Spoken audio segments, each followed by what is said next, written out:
അയ്യോ അമ്മ, അമ്മ ഒറ്റയ്ക്കിരുന്ന് നനയ്ക്കുന്നു, ഞാൻ സഹായിക്കാൻ കയറി. വേണ്ട, നീ അറിഞ്ഞു ചെയ്തില്ലല്ലോ.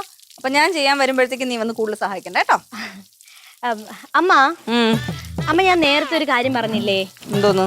ഞാൻ സ്കൂള് വിട്ട് വന്നിട്ട് എന്റെ ഫ്രണ്ടിന്റെ വീട്ടിൽ കയറി എന്ന് പറഞ്ഞില്ലേ? കാര്യം പറഞ്ഞപ്പോഴാണ് ഞാൻ അപ്പൊ പറയണമെന്ന് വിചാരിച്ചൊരു കാര്യമാണ്. ഇനി സ്കൂള് വിട്ട് വരുന്ന വഴിക്ക് വല്ലവരും വീട്ടിൽ കയറി എന്ന് പറഞ്ഞാൽ നിന്റെ മുട്ടുകാലം ഞാൻ തല്ലി ഒഴിക്കും. സത്യമാണ്.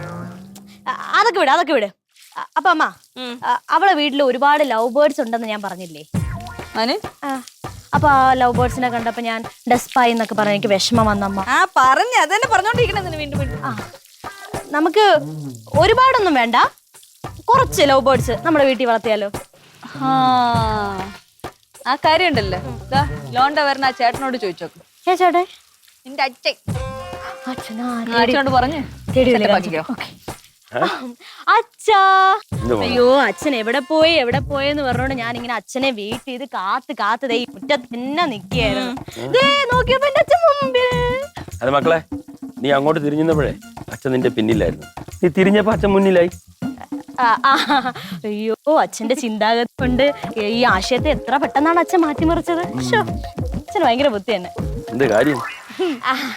അതായത് അച്ഛാ, ഒരു വീടായി കഴിഞ്ഞു കഴിഞ്ഞാ പക്ഷിമൃഗാദികളൊക്കെ വേണ്ടേ? അല്ലേ അമ്മ? പിന്നെ അല്ലേ അച്ഛാ?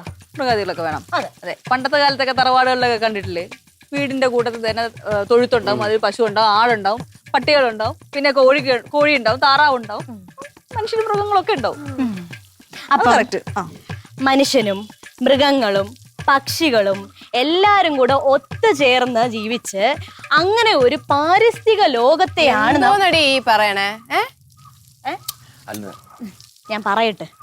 അപ്പൊ അങ്ങനെ ഒത്തുചേർന്ന് ജീവിക്കുന്ന ഒരു വീട്ടിൽ നമുക്ക് കിട്ടുന്ന സുഖവും സന്തോഷവും, ആ ഒരു അനുഭൂതി നമുക്ക് വേറെ ഒരിടത്തും കിട്ടൂല. അല്ലല്ല, അത് അവള് പറഞ്ഞ ശരിയാണ് മോളെ. എന്തറിയുമോ, ഈ മൃഗങ്ങളും പക്ഷികളും ഒക്കെ ഉണ്ടെങ്കിലേ ഈ അവർക്കൊക്കെ ഒരു സെൻസ് ഉണ്ട്. ഈ അപകടങ്ങളൊക്കെ വരികയാണെങ്കിൽ മുൻകൂട്ടി കാണാൻ. തന്നെയല്ല, നമുക്ക് എന്തെങ്കിലും ദോഷം വരികയാണെങ്കിൽ അത് അവരെല്ലാം ആയിക്കോളും. അങ്ങനെയുണ്ട്, പണ്ടുള്ളവർ അങ്ങനെ പറയായിരുന്നു. ശരിയാണ്. പക്ഷെ ഈ വിഷയത്തിലേക്ക് ചേച്ചി വന്നതിന്റെ കാര്യം അറിയാവോ? അവളുടെ കൂട്ടുകാരിയുടെ വീട്ടിൽ നിന്ന് പോയിരുന്നു, അവിടെ നിറച്ച് ലവ് ബേർഡ്സ് ഉണ്ട്. അതുകൊണ്ട് ചേച്ചിക്ക് വീട്ടിൽ ലവ് ബേർഡ്സിനെ വളർത്തണം, അതാണ് ആവശ്യം. എന്തോന്ന് വെച്ചാ പറയണേ? ഇനി അതിനും ചെലവാക്കാൻ എന്റെ പൈസ ഒന്നുമില്ല. അത് പറഞ്ഞു നീ എന്റെ പുറകെ വരണ്ട. മണി, നീ വാ. അല്ല അച്ഛാ, മൃഗങ്ങളും പക്ഷികളൊക്കെ ഉണ്ടെങ്കിൽ നല്ല രസമല്ലേ അച്ഛാ? മറ്റേ പാട്ട് കേട്ടിട്ടില്ലേ? നെറ്റിയിൽ പൂവുള്ള സ്വർണ്ണ ചിറകുള്ള പക്ഷി, മണിമത്തൂരിലെ 1000 ശിവരാത്രി പാട്ട് അത്. അതുപോലെ അപ്പം ഈ പക്ഷികളുടെ കളകളാ രവമൊക്കെ കേൾക്കാൻ എന്ത് രസമാണ്. ഇന്ന് രാവിലെ ആ ശബ്ദം കേട്ട് എണീക്കാൻ എന്ത് സുഖമായിരിക്കും അല്ലേ? ഇവിടുത്തെ മരത്തിലുള്ള കാക്കയുടെ ഒച്ച കേട്ട് എണീച്ചാ മതി. കാക്കയല്ല, അല്ല അമ്മ ഒരുപാടൊന്നും വേണ്ട അമ്മ, ഒരു 2 എണ്ണമെങ്കിലും മേടിച്ചു തരും എനിക്ക്. 2 എണ്ണമെങ്കിലും. എനിക്ക് ഈ തീരുമാനം ഒന്നും എടുക്കാൻ പറ്റൂല. നിന്റെ അച്ഛൻ എന്ത് തീരുമാനിക്കുന്നോ അതനുസരിച്ച് പെരുമാറിയാ മതി. അമ്മ അധികം വിലയൊന്നും ആവൂല അമ്മ, ഒരു 1000 ആവൂല എല്ലാം കൂടെ. നിന്റെ അച്ഛൻ സമ്മതിക്കുകയാണെങ്കിൽ വാങ്ങിച്ചോ, അല്ലാതെ എന്റെ അടുത്ത് ചോദിക്കണ്ട. ഓ, അതാ വന്നു അച്ഛാ. 1000 രൂപ. ചേച്ചി ഒന്ന് ചിരിച്ചേ നോക്കട്ടെ. അയ്യോ, എന്തൊരു ഭംഗിയാ എന്റെ ചേച്ചിയുടെ ചിരി കാണാൻ.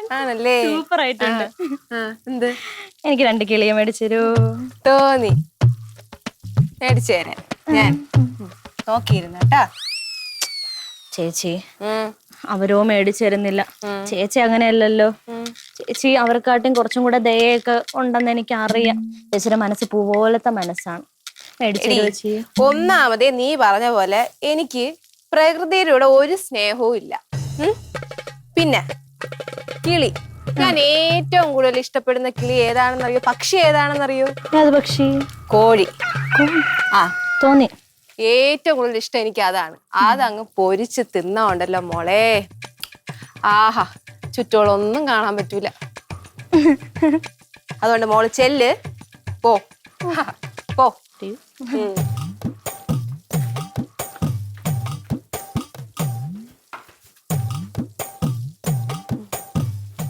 ചിരിയും മൊഴിയും ചേരും തട്ടുപൊളിപ്പൻ കൂടാണേ. എന്നിഷ്ടം നിന്നിഷ്ടം ഒത്താലോ തന്നിഷ്ടം. പിടിപലി കളി ചിരിപൂരം മുരളയ്ക്കു പേര്.